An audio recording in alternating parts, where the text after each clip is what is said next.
tell me when it's 4:30. So okay, it's 4:30. So we'll get started on time. So thank you so much to the repeat students. We so appreciate your support, and thank you for the new students. We're happy to have you here.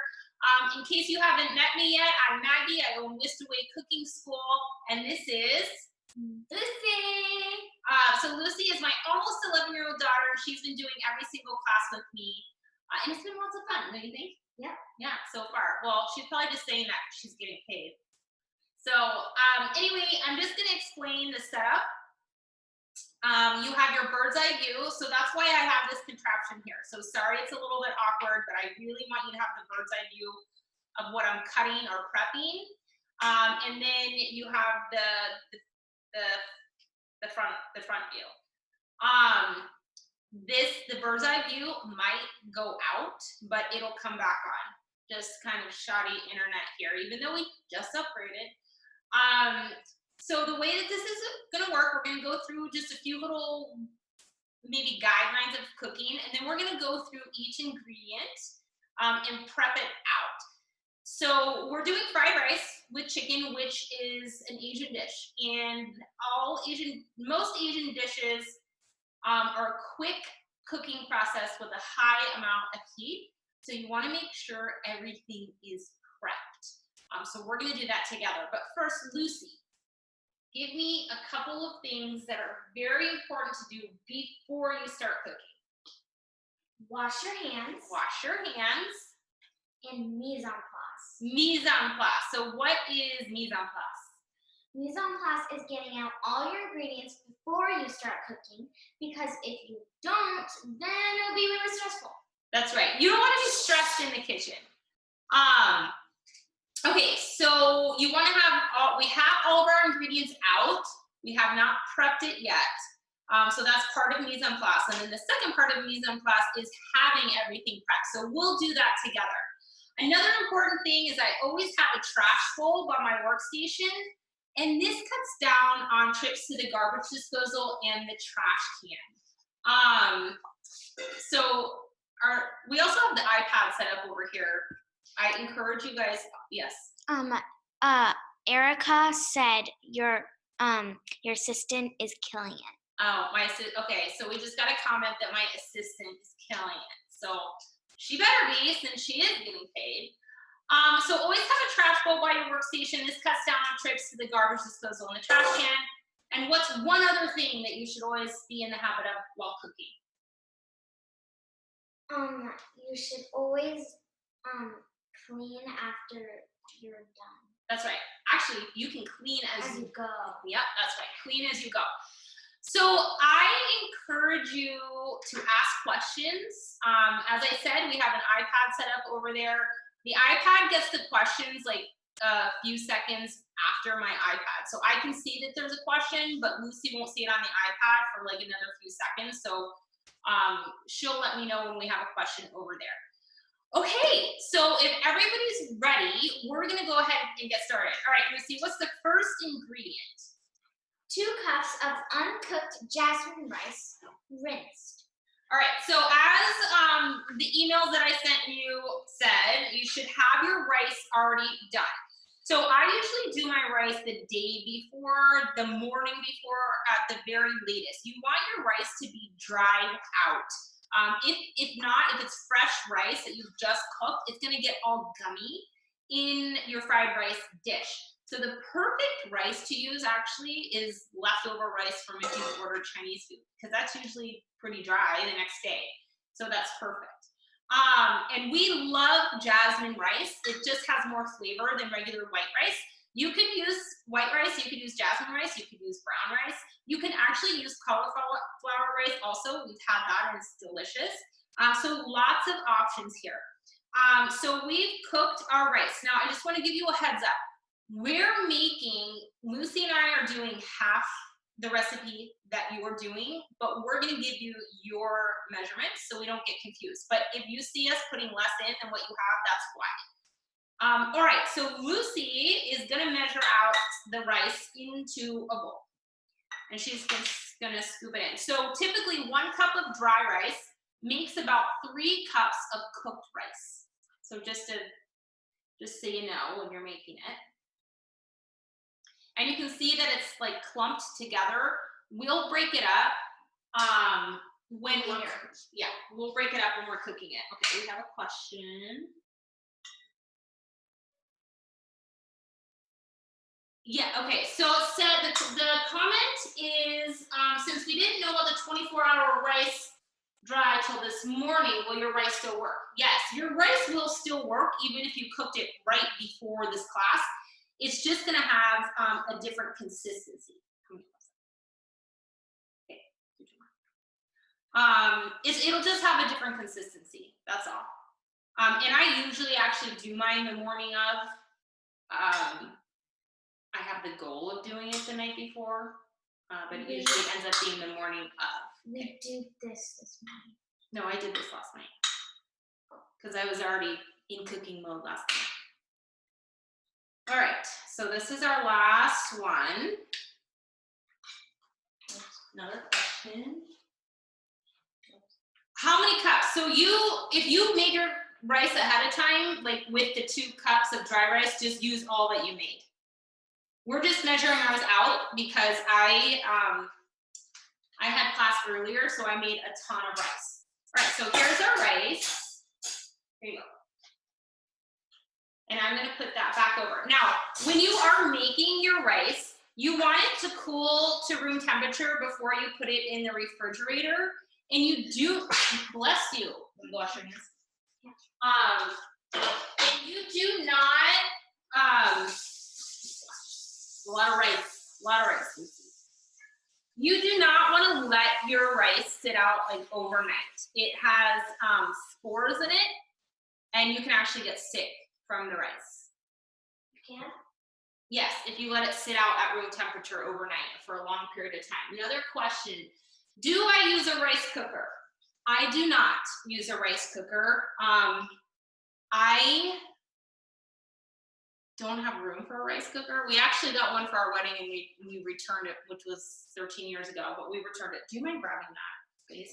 Sorry, and then you have to wash your hands. I'm sorry. So I do not use a rice cooker. I don't have room for it. I don't have anything against rice cookers, but it's super easy just to make rice in a regular pan that you already have. All right, so the chicken breast. Now, if you've already cooked your chicken, that's totally fine. This rice is super sticky. If you've already cooked your chicken, totally fine. I will tell you when to add it in the recipe. All right, I have to rinse my hands because I have this rice all over it. All right, so this is my chicken. I'm using a separate cutting board and separate knife for cutting my chicken. You never want to cut anything on a cutting board after you've cut raw meat. So here's my chicken breast. You can trim it up however you want. And then I'm going to cut it into slices. And I want to cut it in pretty small pieces because I want it to cook quickly. So I'm going to cut that up. Another type of chicken that you could use in this dish is rotisserie chicken. So if you've had rotisserie chicken you got it for like dinner or something the night before and you have leftover, this is a great recipe to use it in. All right, so we're just gonna get this cut up quickly. And then I'm gonna wash my hands. We'll put this into a separate bowl. That's my trash bowl. I'm gonna put it in this bowl. Okay, so we're just gonna put it in a bowl and we'll set it aside for when we need it. All right, so I'm gonna go wash my hands, take this to the sink and wash my hands.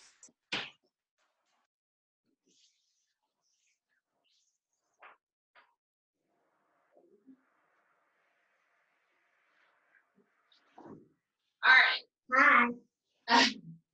So now I'm going to put my other cutting board over here. In case you're wondering what I'm putting down shelf liner, or it's also that stuff, you know, you put under carpets to keep them from sliding, but it keeps my cutting board from sliding around.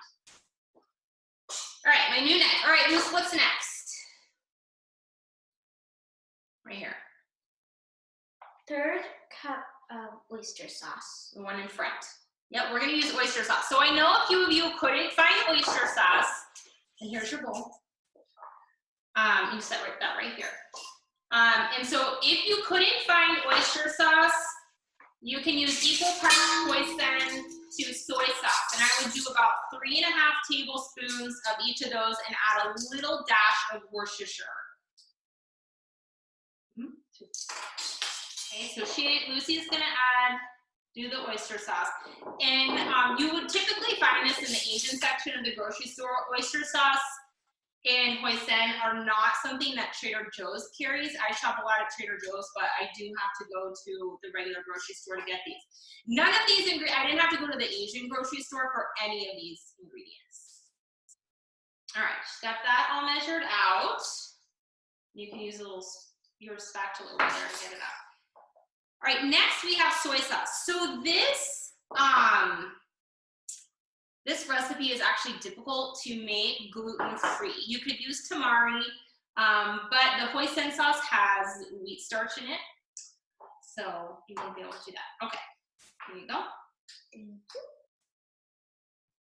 Now she's adding her soy sauce. And then we're gonna add, and then she's gonna put that in and we'll whisk it together. Hoisin sauce is kind of like an Asian barbecue sauce. It's really good, even just plain. All right, how much soy sauce? So you're gonna add, you're gonna do 3 tablespoons of soy sauce. Do we start? Okay, it's on the recipe. Yep, now we're gonna whisk it together.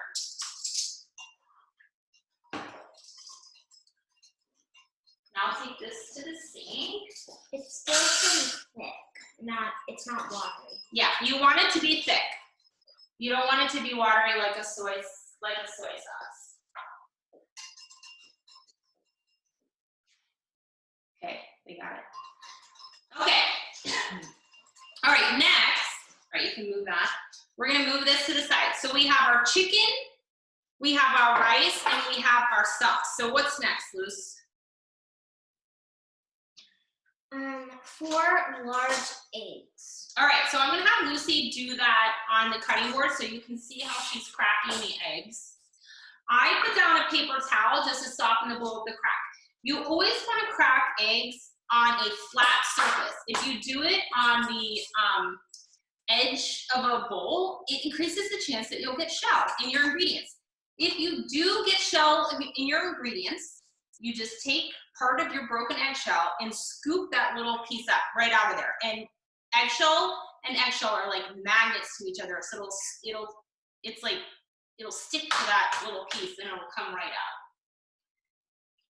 So just dump it. Just turn it this way. There you go. Okay, so now she is gonna go throw that away and wash her hands, and I am going to whisk the eggs. Now remember, I'm making half what you're making. So you're using 4 eggs. All right, so I'm just gonna whisk these eggs until they're nice and blended. Now the next ingredient is your vegetable oil. Really, you just wanna use a high smoke point oil. I'm actually using avocado oil. You can use vegetable oil. You can use peanut oil, so anything with a high smoke point, because as I mentioned, Asian cooking, high heat, so you don't want your oil to burn. Okay, we have a question. How much soy sauce? I answered that one. Did you answer this one? No. It said divided, so wanted to make sure to use all 3 tablespoons now. Yes, sorry, it does say divided on there. Just go ahead and use all of the soy sauce. And did you say you could substitute Worcestershire sauce? No, if you can't find oyster sauce to make this sauce, you would do equal parts soy sauce. So about 3.5 tablespoons of soy sauce, 3.5 tablespoons of hoisin and a little dash of Worcestershire just to give it that savory kind of earthy saltiness that the oyster sauce would give it. So I hope that makes sense. That's if you cannot find oyster sauce, the way you would make the sauce is equal parts hoisin, soy sauce, and a dash of Worcestershire sauce. All right, Luz, what's next? 1.5 cups of frozen baby peas thawed. All right, so I have my peas under here. So they're still a little bit frozen, which is fine because they will heat up in the pan when we're cooking. And then what do we have? We have 1.5 cups of finely chopped or grated carrots. So has everybody grated their carrots? If not, I'll give you time to grate your carrots. Let me know. But what I did is I had a bag of baby carrots and I just put them in my food processor on the grating blade. It's super fast, easy to do. You can buy already grated carrots, which makes it easier, but the food processor, if you have one, is also super easy. All right, so I have my peas and my carrots, and I'm gonna leave this bowl right here because next I have my scallions. I'm gonna move my trash bowl over here. So this is a scallion, also called a green onion. Time to shred carrots. Okay, so I'll go through the scallion while I won't chop it yet, but while you're grating carrots, I'll just talk about the scallion. So this is a scallion, also called a green onion or a spring onion. There's another comment. How do you grate if you don't have food processor? Peeler? You would do it on a cheese grater, on the big holes of a cheese grater. If you do not have a food processor, you just grate it on, did I just say cheese grater? Yes, yeah. I did. You could also chop them up really fine. Also, you can actually also just chop them into rounds. If you just peel your carrot and chop it into super thin rounds, so they're sure to cook while you're sautéing everything.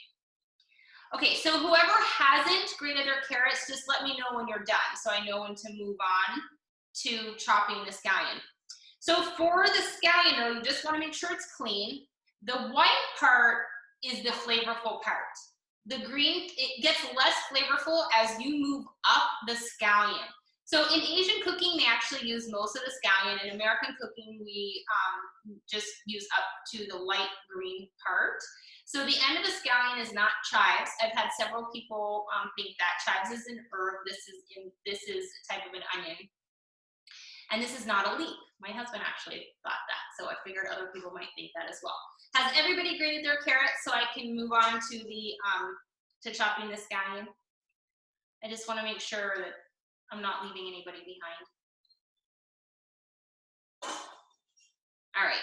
We haven't heard any notes. We haven't heard any notes.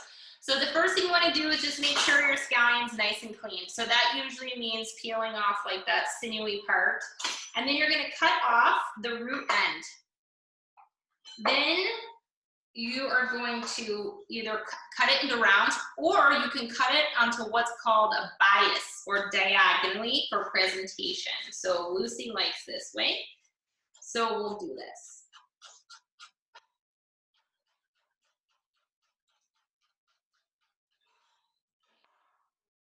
We'll put these into the bowl back here. So I'm putting them in the bowl with the carrot. I'm going to do another scallion. So cut off the root and then cut on the diagonal.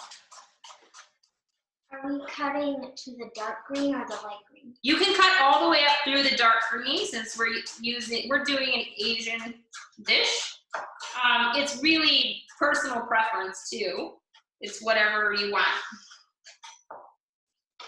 If your dark green parts are kind of like wilted, don't use them. All right, I'll clean this off a little bit. And then we'll cut the root end off.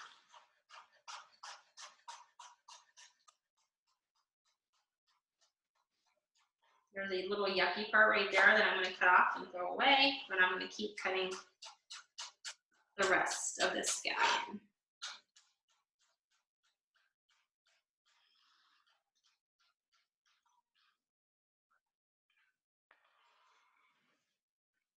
Okay, so now we're done with all of our mise en place. The last two ingredients, the sesame oil and the sesame seeds, are for garnish. So we're not going to use the sesame oil or the sesame seeds until after the fried rice is complete. So I'm going to take away my cutting board and I'm going to move the little burner forward.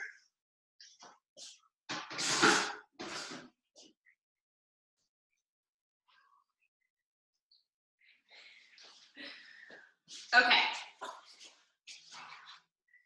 So now we're going to move this forward. Is everybody all prepped? Are we ready to start cooking?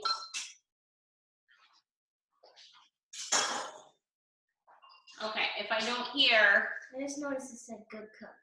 That's a brand. Yes. Okay, all right, it looks like we're all ready to start cooking. Okay, so I have a pretty big pan, so it's probably about 12 inches. And the first thing I want to do, Aye, Captain. the first thing that I want to do is heat my pan. So whenever you are sauteing or searing meat, you get your pan hot first, then you get your fat hot. In this case, we're using oil. Then you add your ingredients. Pan hot, fat hot, add your ingredients, okay? So I'm going to turn my pan on to medium high. And I'm on an induction burner, and it takes even less time to heat up than gas. And the first thing, if you have raw chicken, we are going to be cooking. Oh, actually, no, sorry. We're going to be doing the egg first. I need my cutting board back. Can you bring it back? I forgot. We're going to do the egg first. Sorry about that. We're going to do the egg first, remove that from the pan, and then we're going to use this same pan for everything else. Thank you. All right, so I'm putting my cutting board next to this. And my pan is hot enough. I'm using my avocado oil. You use whatever high smoke point oil you want. I'm going to put enough oil to coat the bottom of the pan, but I am also going to try and get up the rims of the pan because we are going to flip our egg. So I just want to make sure, I'm going to wipe underneath here.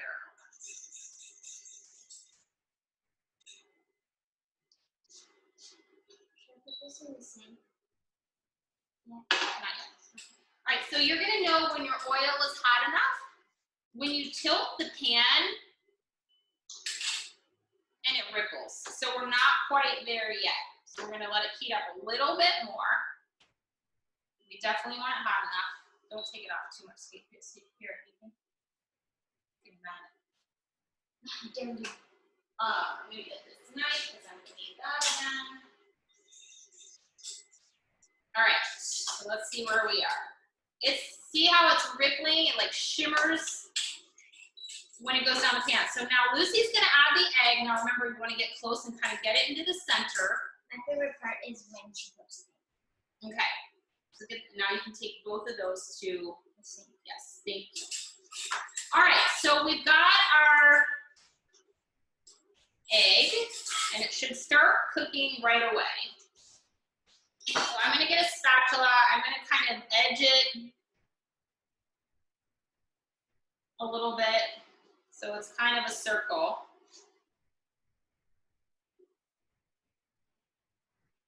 Okay. So it's starting to set up. You can see it setting up in the middle of the pan. It hasn't quite set up on the edges yet, but it should in just a second.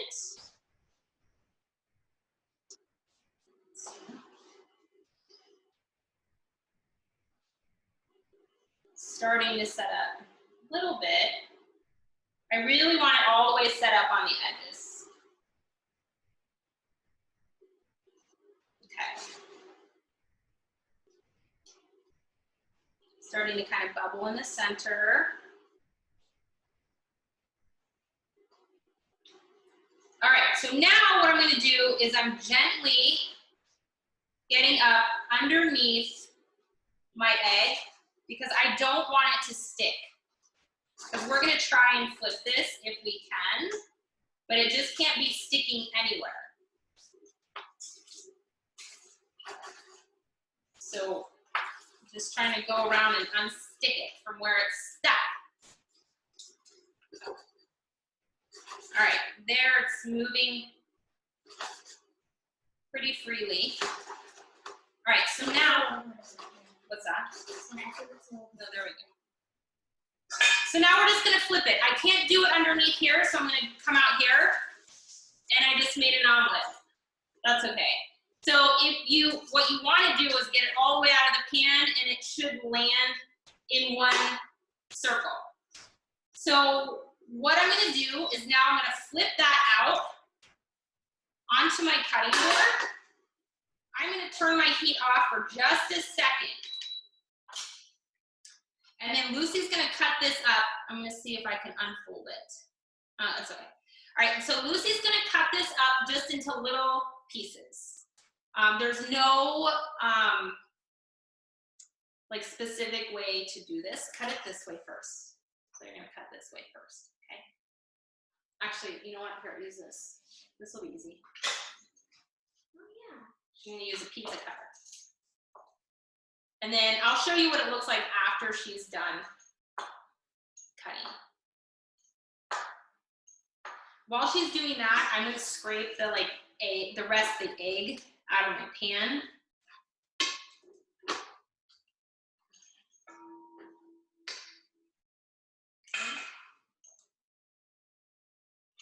And then we'll show you what her egg looks like. Our egg. Our egg. All right, so we take that to the sink. So this is what it looks like.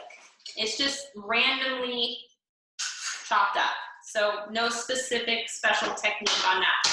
All right, so now I'm gonna turn my pan back on. Question. Yes, and we have a question. Could you scramble the eggs, or should the eggs be in strips? You can absolutely scramble the eggs. The OCD part of me likes the little pieces, but you can absolutely scramble the egg for sure. I'm gonna turn it back on medium-high, and my pan is already hot from when I was just cooking, but I am gonna add just a tiny bit more oil to the pan. And we'll let that heat up. Squiggling. Okay. Give it another few seconds there. And now, we're gonna add the chicken or the raw meat. yes, we're gonna add the chicken. You can use really any protein in this. We've done shrimp, we have done beef, we haven't done pork, but that's definitely an option. So I think my oil's ready, so I'm gonna add my chicken in, and I'm gonna try and spread it out. So it's in one, like none of the chicken is on top of each other. Okay, so I'm gonna let it sit. Don't start stirring it yet. You want it to caramelize. I'm gonna add a little bit of salt, not too much, because we have a lot of soy sauce in our recipe, which is pretty salty. So we're just gonna let this sit a minute because we want it to brown. And when you brown, you are bringing out all the natural sugars in the meat, and then you're just adding an extra dimension of flavor to the meat. Now, when you're cooking meat, you just let it sit until it releases from the pan on its own. So if it's sticking to the pan, it's not ready to turn yet. So it's releasing a little bit, but I want it to be a nice golden brown. So does anybody have chicken that they've already cooked that's cold, or is it at room temperature? We'll wait for an answer. All right, room temp now, I got cold. All right, I'll tell you when to add both of them. Okay, not yet though. We have 2 cold and 2 room. Okay, so we'll add both. So brownie a little bit. I'm just gonna let it sit there a little bit longer.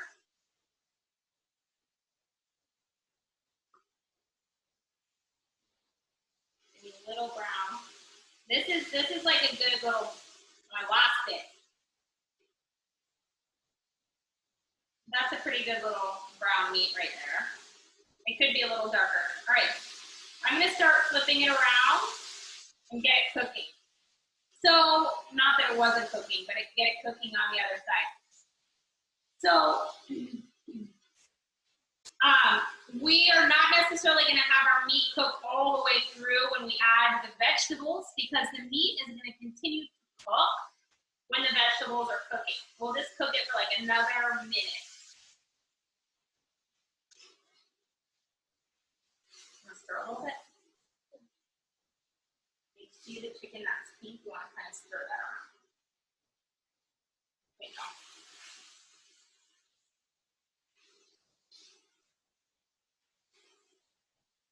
All right, we still got some pretty pink meat, so we're gonna do a little bit longer. I should have probably cut the meat into smaller pieces, the chicken into smaller pieces. Now, you don't even have to do meat in this. If you're serving it as a side, you can leave the meat out. We do that a lot, don't we? Okay, so now I'm gonna add the vegetables. So right now I'm adding the peas, the carrots, and the scallions. And I really am, what I want the peas to be heated through. The carrots, I mean, we don't really think about the carrots because those will cook right away. And we want the scallions to be softened. Got it all in? All right, can you take that to the sink? All right, so if you have cold chicken, add it now. So it has time to heat up. Any questions? Nope. Okay. So, all right. Now, really what I'm doing is just heating my peas up and cooking that chicken a little bit more. What's the question? Does chicken need to be done before you add veggies? No, the chicken does not need to be done before you add the veggies because it's continuing to cook while the veggies are cooking. I mean, you don't want it to be massively pink on the inside. You want it to be almost done, but it doesn't need to be done all the way through.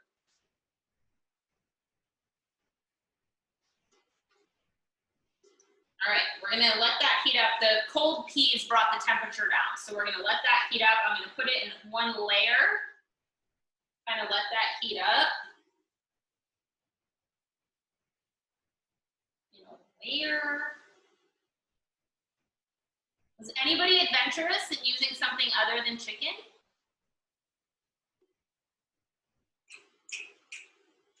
Anyone? No. No trailblazers. It's good to try the recipe first and then alter it from there. Okay. Now, Lucy, we grab us 2 spoons so we can see if the peas are heated through. Thank you. And we're gonna be using a 2-spoon tray. Yes. So we're gonna taste this and we're gonna use the 2-spoon tasting method. Does salmon work? Will salmon work? Yes, salmon will work. I would, depending on how you like salmon, I might cook it first and then add it in at the very end just so it gets heated. All right, so we're just gonna taste this. We're using the 2-spoon tasting method. So I'm not touching this spoon to her spoon, so she can use that as a tasting spoon. Okay, these are heated through. All right, next, we're gonna add the rice. You wanna add the rice?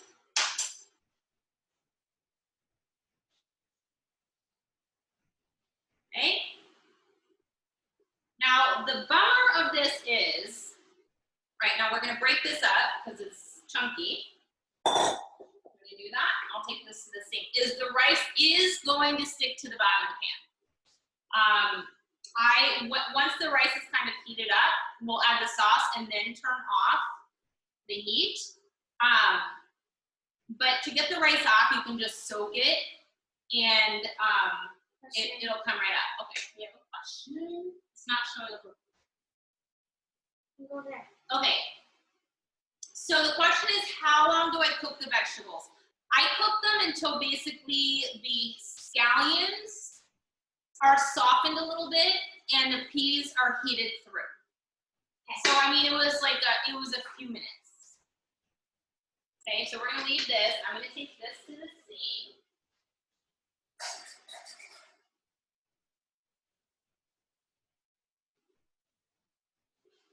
Okay, I'm gonna just see how my chicken's doing. I'm gonna cut it in half. That's cooked.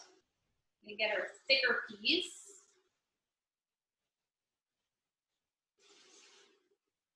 Okay, the chicken is cooked through. All right, so now I'm gonna start stirring the rice in with the rest of the vegetables. Let's add the egg. I'm gonna add the egg. Okay, we'll stir that all together.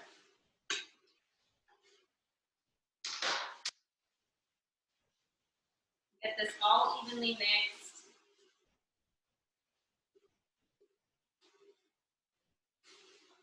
And now Lucy's gonna add the sauce. I'm gonna just do it with the spatula. There we go. All right, so now we're adding the sauce, and you want the sauce to be evenly mixed throughout. So I'm gonna turn this actually down to medium, just to keep the rice from sticking too much onto the bottom of the pan. But I really want this sauce evenly incorporated. Thank you, Luce. There's a big blob of sauce right there that's not incorporated. Shika, shika, shika.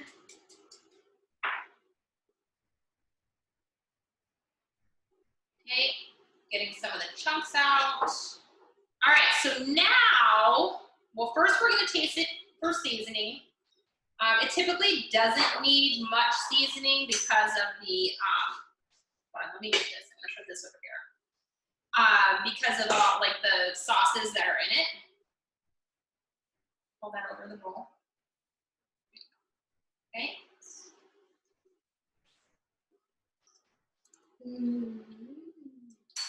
Pretty good. All right, I'm gonna turn the heat off.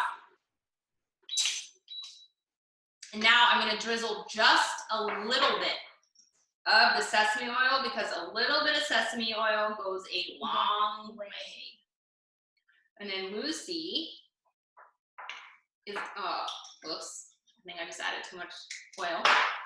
Don't stick your finger in there. So Lucy's gonna shake a few of the sesame seeds on top. These are toasted sesame seeds. You could use white sesame seeds, or you can even use black sesame seeds. Black sesame seeds would be a really nice contrast to this. Okay, so now we're gonna mix it all in, the oil and the sesame seeds. And you can add other ingredients here. You can add water chestnuts in here. You could add onion, you can add garlic. So just think of this as like a base. Put it over there. I think I can smell the sesame oil. Okay, that's fine. Whoops. So pretty good. Okay, try it. Tell me what you think.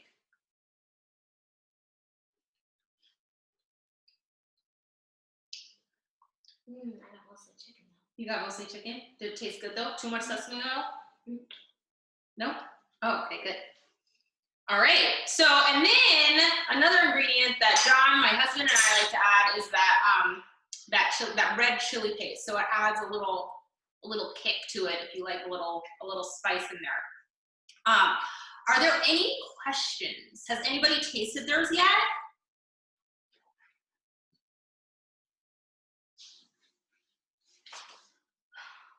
Or red chili flakes? Yes, you could add red chili flakes for sure in there, and that would be good too. If you didn't have somebody who was averse to red chili flakes, you could actually add those in when you're adding in your vegetables, so you can release some of the natural oils in the red chili flakes. You can stay here, it'll come over here in a second. Has anybody tasted theirs yet? I want to see if anybody's tasted it, if anybody's cooking along, if you've tasted it yet. Great job and looks yummy. Well, unless there are any questions, I did want to just give you guys a couple of, oh good, yay, we've had somebody taste it, it's good. All right, awesome. I just started a referral program, so when you sign up for a class, it asks if you want to refer somebody, and you will get $2 per person you refer. So if you get like 4 people in on a class with you, you get a free class, right, just with that one class. I'm posting more classes to the calendar next week. I'm going to do the muffin tin meatloafs. That was my original free class that filled up really quickly. So for those of you that want to do that, I'm going to be doing that. And then I'm going to be doing open-faced steak and sun-dried tomato pesto sandwiches. I still have openings in this Saturday's carrot cake cookie sandwich. Carrot cake sandwich cookies. There we go. So they're carrot cake cookies that have a cream cheese filling. They're really good. The class is going to be a little bit of a slower pace. So if you have kids or more than one kid that's participating, you can all do it together. I have tons of spots left in that. I think it'll be super fun. Do you think? Mm-hmm. And my dad will be joining. Yeah, I think John, my husband, might be joining us also. That will be interesting. So thank you guys so much for the support. We are having so much fun doing this, and we just love the people who are coming back and the new people. If you are not following me on Instagram, it's whiskedawayaz, and I post video tips and recipes as much as I can. Really, I post almost every day. So you all will be getting a video of this tomorrow. So if you missed something, it will be in the video. So unless there are any questions, thank you so much. Again, spread the word, because I found that that's the best way of advertising. So please spread the word, take advantage of the referral program, and we will see you next time. Unless are there any questions, Luce? No, this is a funny comment. What is it? What she said? There's a funny comment. I'm gonna see what it is. Please do more of these. My kids are sick of my recipes. Please do. Who was that? Tara Smith. Oh, Tara, please do more of these. My kids are sick of my recipes. I will do my best, Tara. Thank you for joining, and we will see you guys next time.